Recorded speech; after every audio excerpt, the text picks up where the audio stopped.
Panatagal loob ko magdadagdag nga sila. Nag-add naman sila kaso 15 pesos.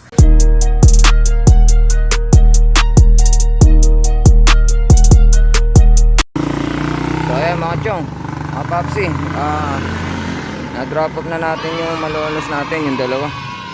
Na umulan pa kanina sa Giginto kaya natagalan tayo. So tumambay tayo sa Malolos. Pagka drop off hindi pa tayo nakakatagal na nakatambay, may pumasok agad mga booking. Pwede na! So nakuha natin San Rafael, Baliwag, tsaka Kalumpit. Kinuha na natin yung tatlo, bali nakatatlo tayo ngayon. Nice. Papunta tayo ngayon San Rafael, pero unahin natin yung Kalumpit. So ito yung Kalumpit, bag lang siya, so ayaw ipadaganan kaya nandito siya, nakaibabaw siya. Tapos ito yung Baliwag, marami-rami itong Baliwag na to. Tapos yung San Rafael gown nandito sa loob ng GB box. So tatlo dadali natin. So makakarami pa tayo na ito. So huwag na tayo magtagal, sayang oras, baka dun makadali ulit tayo. So ayan mga chong, hapon na, tapos na tayo mag drop off sa tatlong dala nating booking.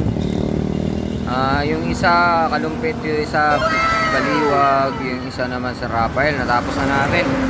Ang nangyari kasi, nakita nyo ba yung karga ko sa bag ko kanina? Tapos ito yung Baliwag, marami-rami itong Baliwag nito. Sabi puno yung yung bag ko. Dahil dun sa Baliwag, kasi mga supply ng sa mga milk tea ata yan, mga ganun. Pwede na! Yung karga ko puno. Ang malupit niyan, mag-a-add na lang daw yung customer. Nice. Sa drop off, panatagal loob ko magdadagdag nga sila. Nag-add naman sila kaso 15 pesos.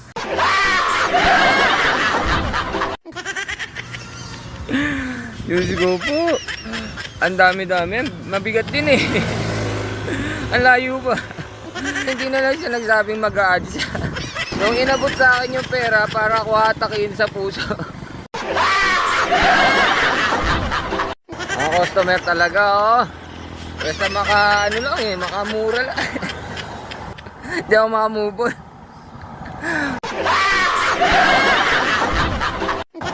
Ano pa eh, mas naiintindihan ko pa yung 80, mga 87 pesos, tapos hindi na kukunin sukle eh.